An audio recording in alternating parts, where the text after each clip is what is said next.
It is so great to have Susie Petruccelli, author of Raised a Warrior, back on the show. Susie, I am sure that has been a long week for you. Thank you for the time. Thank you for having me. Yeah, it's been a long week. We saw this week the release of the Yates report.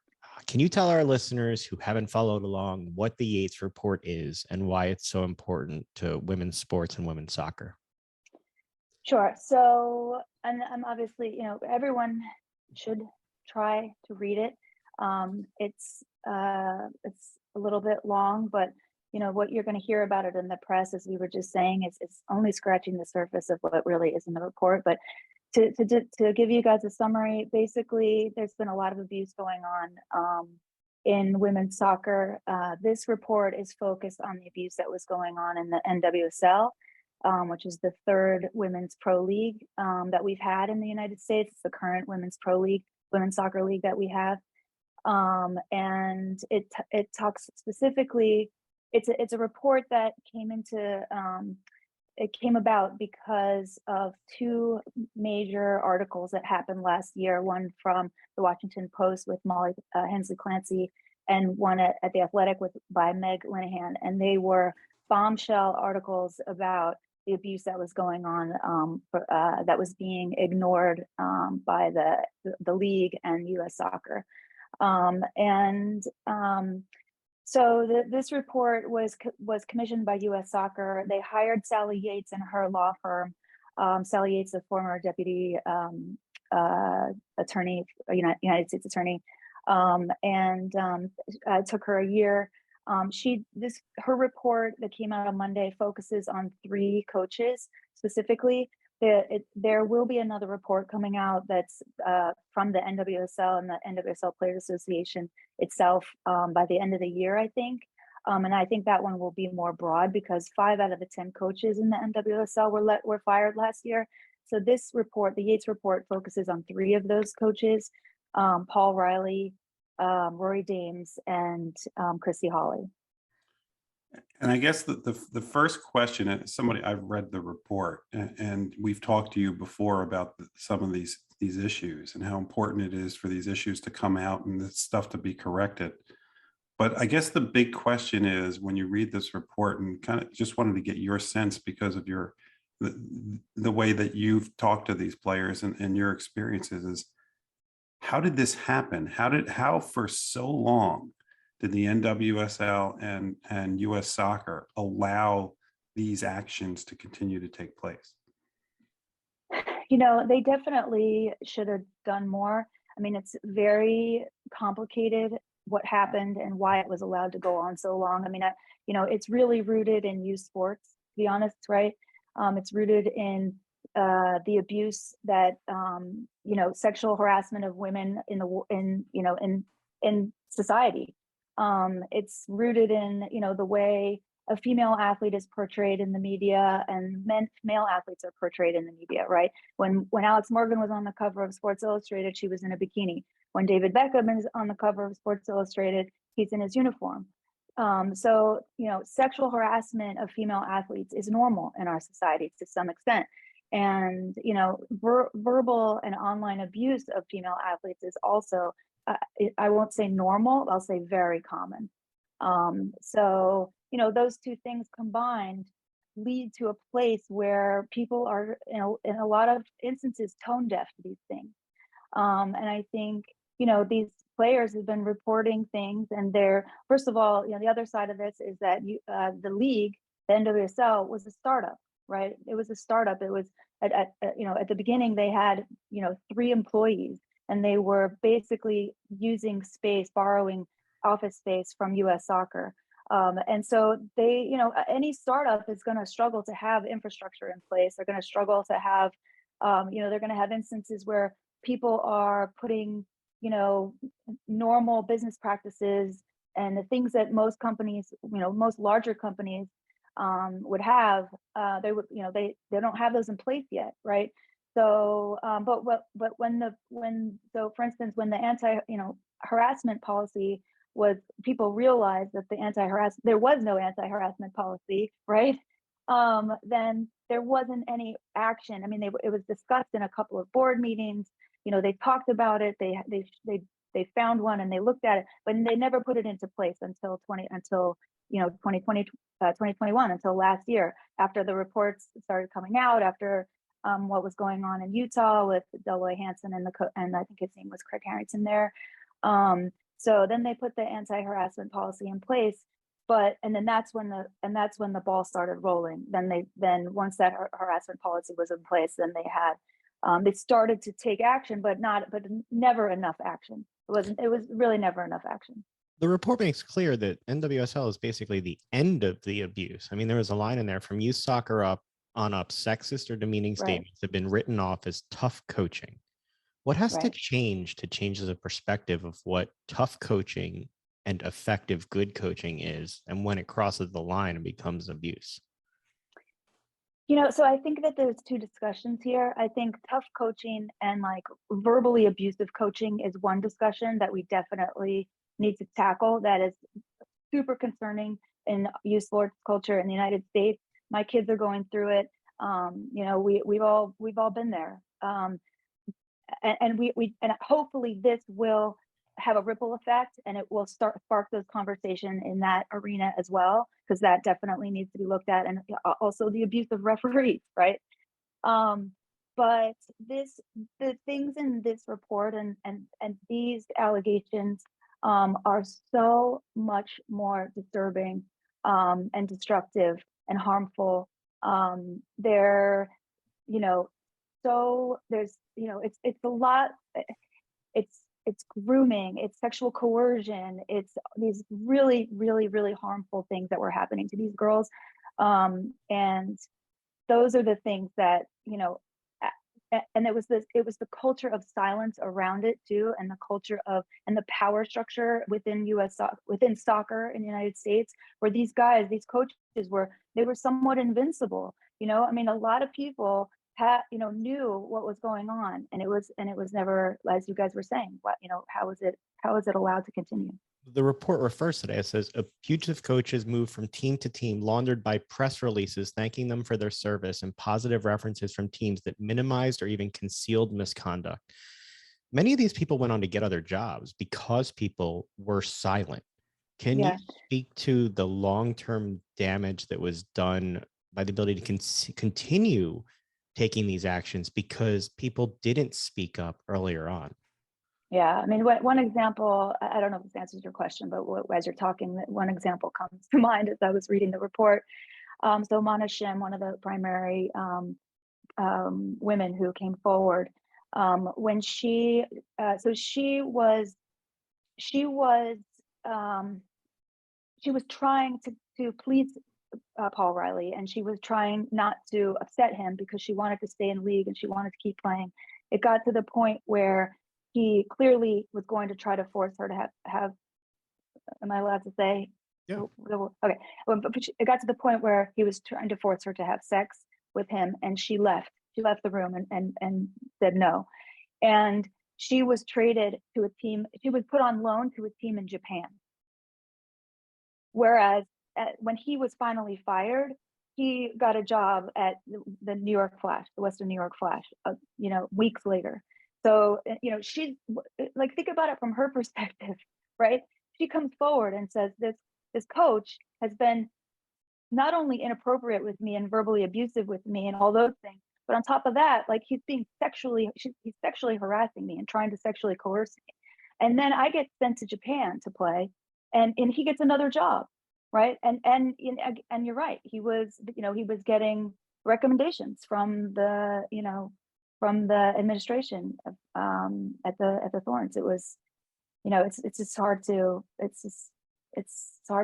read. It's hard to understand, and it's just sad. Yeah, I mean, look, even in talking to you for a couple of minutes before we started the interview, and now you look exhausted. And I know that you've been talking to college athletes about this. Can you tell us a little bit about what you've been doing to talk to younger athletes about what needs to happen next? I mean, so just by chance, I happened to be here at Harvard. I got to guest lecture in a class yesterday in the sociology of sport. And, you know, when the report came out on Monday, I obviously had to add a slide in really quickly to my presentation about the Yates report, because, you know, I mean, what I was trying to point out, obviously, it's extremely disturbing to find out. And it's, even though a lot of us knew about the articles that had come out last year and we were expecting some of it, it's the depth of it and the extent of it is still shocking what happened to these young women.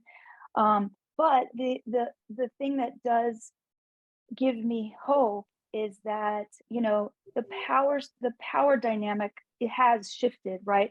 Actually, Alex Morgan was one of the primary people who turned this around for us. She came forward, and she was, you know, Mana Shim had confided in her, had been confiding in her. And, you know, just for example, when Lisa Baird, the former commissioner of the NWSL, you know, she tried to say publicly that she was shocked and appalled by the article that came out, Megan Linehan's article that came out last year, and the allegations and the information about Paul Riley. Alex Morgan immediately sent out a tweet to, you know, her millions of followers that showed the emails that Mana Shim and Sinead Farrelly had sent directly to Jessica, to the commissioner and you know, several of the executives, and so, you know, she was clearly lying. She had seen it. So I think that it's really important that the power dynamic has shifted, and you know, it is a huge step forward that this report came out. And also an important piece to this is, like, we have female sports journalists, or sports journalists. They don't necessarily have to be female, right? But we have sports journalists covering these women, covering these athletes and these leagues. And so now they have built up trust over the years with these athletes, and they believe them and they know them. And so the stories that they're telling are finally going to get some credibility.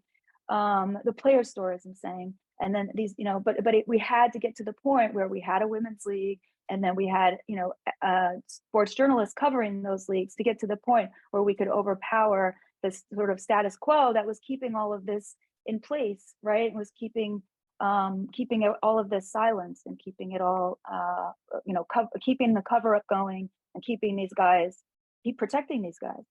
You know, you mentioned Alex Morgan and her role in bringing this about, or shedding some light on this. Alex Morgan, I believe, was the one who actually was looking for the policies of the league, and couldn't find policies that every major corporation should have in place, every company should have in place to protect its employees, and in this case should have been in place to protect its players. How was it that a league that represents women athletes had no policies in place to protect those very people? I know. Well, you know, obviously, I think it goes back to the idea that the league was really a startup, right? I mean, it was the third league. The first two leagues failed. One of which I believe failed because of a situation that was a sexual abuse situation that was going on in one of the leagues that was sort of the tipping point that put that one under. But you know, I think the nature of the league as a startup, and it was, you know, they lowered the financial minimum for the ownership, and they didn't do a lot of vetting in terms of owners, and they just really pushed to get the league going with enough teams, right, as quickly as they could, because they were trying to take advantage of the success of the team. At that time, it must have been the 2012 Olympics, I think.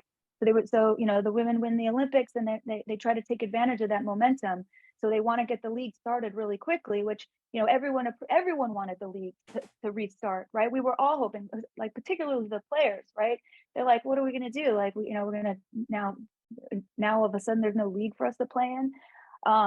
So, you know, everybody was pushing for the league to restart, or a new league to start. So, you know, and U.S. Soccer, you know, they did step in, they organized it, they offered to pay, you know, the national team player salaries, which made it, you know, feasible for the league to get started. And so, you know, U.S. Soccer isn't, you know, did do a lot of good here to get the league, you know, to help the women's soccer. progress. So it's, it's just a complicated thing. They just didn't get the policy in place, and obviously it's compounded by the fact that we have this, systemic abuse going on, all the way through sort of the youth sports culture in general. So then, it makes its way up into the league, unfortunately, and it's a professional league, and we just, now this is the end. This is the point when it all comes out, and we have our reckoning. I'm wondering about consequences from youth coaches to owners being removed. What's going to change here? Because so far, all I've seen is some voluntary suspensions and step backs. I haven't seen owners removed. I had the same question. Yeah, Yeah. I have the same question. I mean, the players. So the U.S. women's national team is in England. They play the big game at Wembley tomorrow against England. It's a big friendly, and they're getting, they sold out Wembley in minutes for this game, and so the players are doing, some pre-game press over there for that, and of course a lot of the attention is on the report that came out, and the players are asking the same question. They're basically, what I saw was that, Becky Sauerbrunn and Megan Rapinoe are saying that they don't want, two of the owners that were involved in the league ever again. So,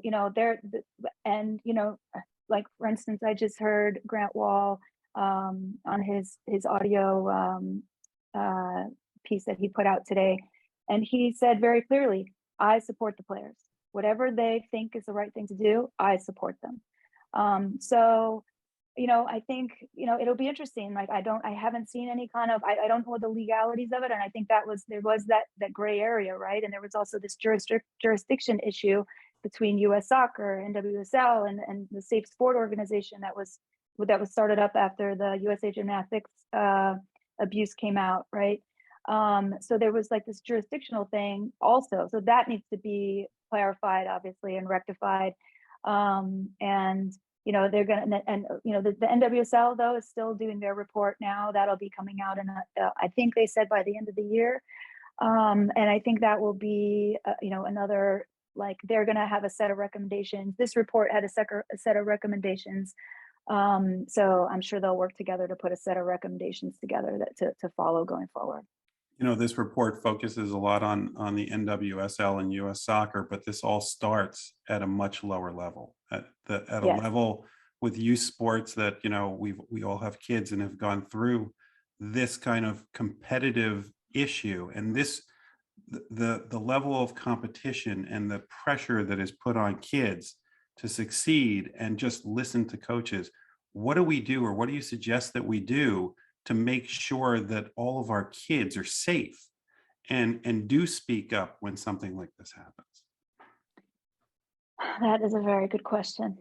That is a very, very good question. I mean, I think, it starts in our households, right? We have to, I think, honestly, take a good look at the way we're speaking to our kids and our kids' teammates and their coaches. And if we're coaching, if you're a youth coach, you have to reevaluate how you're, speaking to your team. And, if you're staying positive, if you're going negative, if you're yelling, if you're, talking to the kids about, all, I mean, the things that were happening in the NWSL were everything from, body shaming to, telling these women they're bad mothers. I mean, just we all need to kind of reevaluate from our personal level, from our individual level, all the way, sort of every layer that we're interacting with these kids and these athletes, and make sure we're setting good examples for them, and make sure we're not passing down the negativity. How important are recreational boards now? As parents, we can tell our kids to speak up, but if the boards of these youth organizations are not made up of decent individuals who are going to make sure that all of this is enforced and that kids are going to be listened to, what hope do we have? There is hope. I mean, I think things like this do have positive ripple effects, and I do think that the governing bodies will reevaluate their harassment plans and their reporting plans, and how they have, do they have an anonymous hotline? and then if they do, where does that information go? Where's the accountability for following up on those reports? So, hopefully this does spark some positive change, from the grassroots level all the way up. Well, I'll tell you what the positive for me is that your generation of female soccer players has brought about so much change, not just in soccer, from dealing with getting equal pay to this kind of report and making sure there's a start to predators not being the people that are running organizations or involved in organizations. How proud are you of the people that are part of your generation, the people that that have been able to stand up, speak up? You yourself have written a very important book on the subject. How important is it for you to be part of that generation of athletes? Yeah, I mean, I wouldn't be here. I wouldn't be here today if it weren't for, the Julie Foudies and the Michelle Akers and the Mia Hamm and the Christine Lillies and the Joy Fawcett's, all the women who insisted on playing and demanded equity first, right? In order to be able to support themselves and be professionals all year round. They chipped away at those inequalities for a very, very long time. And, I've personally been looking up to them since I was about 14 years old. And, I was lucky to be part of that generation. And we were all lucky to be born after Title IX was passed, right? That's really what kicked off the change. And so, I do feel very lucky to be, in the mix with all these amazing women. I just try to amplify what they're doing, and I follow their lead in trying to make positive change and protect the players. Well, that you just brought up the one other thing that I wanted to ask you, which is how important was Title IX, and how, as we now go through this era of exposing these things, how much more important is Title IX? I mean, Title IX, I think, is the most important law, one of the most important laws in American history. I think that every country in the world needs laws like Title IX that protect girls' access to education and every type of educational, program, and that includes sports. It's as I get older and as I learn more about it. I mean, you guys know I've been sort of learning about it and studying it for like 2 decades now.